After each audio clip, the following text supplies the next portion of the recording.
Salut Bissaman, bonjour les rôlistes, je suis Sébastien et aujourd'hui ça va être une vidéo un peu fourre-tout parce que j'ai pas de sujet particulier à vous partager. Parce que ma semaine a été très chargée et que je n'ai pas vraiment eu l'occasion de réfléchir, de bosser sur quelque chose lié au JDR. Donc je vais vous présenter, partager des choses que j'ai trouvées intéressantes et qui vont taper sur tous les sujets qui vont du jeu de rôle au jeu vidéo en passant par d'autres choses. Euh, Premièrement, pour rester dans le jeu de rôle, j'ai eu l'occasion de faire une partie de Chroniques oubliées contemporains en tant que joueur pour une fois et ça a été vraiment un plaisir. Surtout que c'était un MJ qui organisait une partie au Schluckenspiel à Strasbourg. Et c'était. Alors, il avait son scénar, mais la manière dont il a fait jouer, c'était vraiment de l'impro total. Et pour moi, c'était une masterclass. J'ai vraiment apprécié. J'ai remarqué, noté deux, trois trucs, genre, je reviendrai dessus d'ici quelques temps. J'ai adoré la façon dont il a créé les personnages. En fait, il les a créés à la volée, sans vraiment suivre la mécanique de création de Chroniques oubliées. Mais justement, ça a permis de faire des persos très rapides avec des gens qui connaissaient rien. C'est presque la bonne option pour faire quelque chose quand on joue avec des gens qu'on essaie d'initier. Donc, je vous en reparlerai prochainement quand j'aurai un peu le temps de poser mes idées à plat. Autre chose côté JDR, j'ai découvert que Guy Sanders, le gars qui écrit, enfin qui a écrit Bounty Hunter, qui est en train d'écrire Mage Hunter, donc c'est deux systèmes de JDR qui se jouent sans dés, qui marchent avec des points, un système de réserve de points. Il a démarré une série de vidéos où il fait des scénars solo de Star Trek Adventure. Alors c'est des modules à part dans des gros bouquins, enfin gros bouquins pour un module solo, hein, 80-90 pages comme ça, c'est quand même assez énorme. Mais ça a l'air intéressant, il faudrait que je me prenne le temps de regarder ça et de vous faire un retour, mais pour ça d'abord il faut que je les trouve. Le problème c'est qu'ils sortent plus qu'en PDF, et qu'ils sont qu'en anglais, donc on verra bien. Mais si jamais un jour ils sont traduits, ce sera vraiment un plaisir de pouvoir y jouer. Ensuite, pour sortir du royaume du JDR, ah non, dernier truc qui est dans le royaume du JDR, mais qui est pas un bouquin ou un jeu de rôle, c'est juste une vidéo. François Letard de la chaîne JDR30 a fait une vidéo sur les Donjons et Dragons et cette histoire de chaise roulante, de donjon à chaise roulante. Alors, moi, j'ai trouvé ça particulièrement débile sur le coup, parce que ça a aucun intérêt, je trouve. Hein. C'est à mon goût. Hein. Alors, l'histoire de la représentation, déjà, c'est fallacieux comme argument, parce qu'on est dans du JDR, et en plus du JDR fantasy. Donc, c'est... Qu'est-ce que tu veux représenter? On n'est pas sur Terre. Enfin bon, passons. C'est pas là le débat. Mais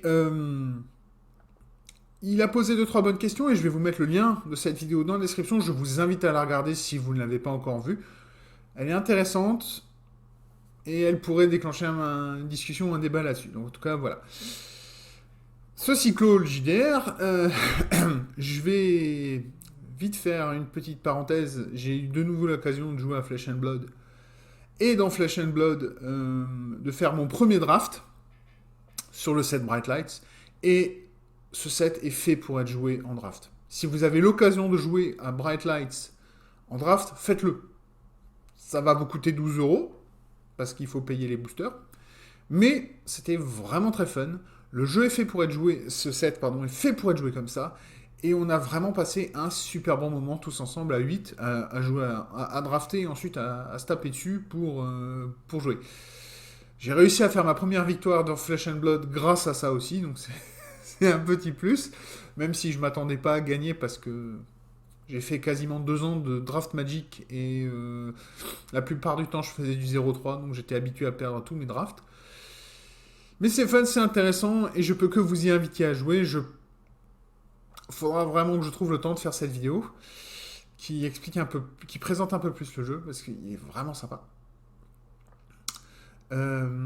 Et sinon, pour terminer cette vidéo qui aura été quand même assez rapide, je vais vous parler de jeux vidéo puisque moi, en ce moment, j'avais démarré la saison 29 de Diablo 3. Je m'amuse bien dessus, même si en ce moment, j'ai mis la saison en pause parce que j'ai fait l'erreur de relancer Cyberpunk avec la sortie du DLC Phantom Liberty. Et la version 2.0 de Cyberpunk 2077, surtout sur PC, parce que j'y joue que sur PC, eh ben elle est bonne. Elle est vraiment bonne. Le DLC, il est sympa. On va au-dessus du niveau 50, puisque dans le jeu de base, le niveau maximum de votre perso était niveau 50. Là, on commence. Je vais au-dessus. Je suis pas arrivé au niveau max, donc je sais pas. J'ai pas fini le Phantom Liberty, donc je ne sais pas. Je vous en parlerai bientôt quand j'aurai fini le jeu, quand j'aurai trouvé le temps de finir le jeu, parce que bon, voilà. Je vous avais aussi promis il y a quelques semaines le scénar Star Wars que j'avais fait, que j'ai toujours pas fait. Je suis vraiment désolé. Je vais. Bon, aujourd'hui, j'enregistre, on est dimanche. Dans paire d'heures, je vais. Enfin, moins de 2 heures maintenant, je vais partir de chez moi. J'aurai une après-midi très occupée. Euh, je vais essayer de le boucler ce soir, que vous l'aurez pour ma vidéo de mercredi. Il sera dans ma vidéo de mercredi. Je vais faire mon possible pour que vous l'ayez. Comme ça, vous pourrez y jouer. Mon prochain gros travail, ce sera continuer sur la création de jeux de rôle. Ce sera de faire une vidéo sur Phantom Liberty. Ce sera de voir ce que je peux faire pour essayer de remettre en avant Flesh and Blood, parce que Flesh and Blood, j'ai vraiment envie de pousser ce jeu, de présenter ce jeu, parce qu'il est vraiment bon, je l'aime bien. J'apprécie beaucoup mieux que Magic, de plus en plus. Et le draft est vraiment plus fun. Et parce que, comme tous les jeux de Flesh and Blood, on démarre fort et la courbe de puissance, votre personnage s'essouffle au fur et à mesure, et ça, c'est vraiment sympa. Au lieu de faire l'inverse, d'avoir de galérer à ramper, et puis voilà. À monter la rampe de puissance dans Magic. Donc voilà. Je reviendrai vers vous d'ici quelques jours avec plus d'infos, plus de choses. Je vous encourage à aller voir la description. Dans la description, je vais vous mettre donc la vidéo de François Letter. Je vais vous remettre, s'il est encore actif, le Kickstarter de Mage Hunter, parce que si vous aimez les jeux de fantasy et que vous voulez essayer un jeu de fantasy qui n'utilise pas de dés, ça pourrait être très intéressant. Moi, je suis très impatient de ce jeu parce que j'ai hâte de. Enfin, ça va probablement me donner de bonnes idées pour le système de magie, parce que on a tous les deux plus ou moins la même idée, donc j'aimerais voir comment il a réglé ça pour voir si ça va me confirmer mon idée. Et sinon, je ferai aussi rapidement, bientôt, week-end prochain, donc attendez-vous à ce que dimanche prochain, j'ai une vidéo qui vous parle du JDR Senseiya, donc les Chevaliers du Zodiaque, parce que jeudi prochain, donc jeudi qui vient là, je vais faire une partie de ce jeu en tant que joueur et je vais voir ce que ça va donner. Donc je suis très curieux de voir ce jeu. Je ne suis pas le plus grand fan de Senseiya, même si j'ai grandi avec. Je suis dans l'âge de ceux qui en France l'ont vu quand ils étaient gosses. C'était pas mon animé préféré, mais je vais me faire un plaisir d'y jouer et ça va être très sympa. Donc voilà. En attendant toutes ces vidéos et toutes ces promesses de vidéos à venir, puisque j'ai rien de vraiment pertinent à vous offrir là, je peux que vous encourager à continuer à découvrir des choses, à continuer à jouer. Si vous voulez vous lancer dans un jeu de cartes à collectionner, essayez de découvrir Flesh and Blood près de vous, parce que c'est vraiment un bon jeu. Si vous aviez lâché Cyberpunk 2077 au moment de son lancement parce que c'était une horreur, le patch 1.6 avait rendu le jeu sympa, le patch 2.0 et Phantom Liberty ont vraiment rendu le jeu maintenant correct, bon, et il mérite votre temps, à mon avis, en tout cas.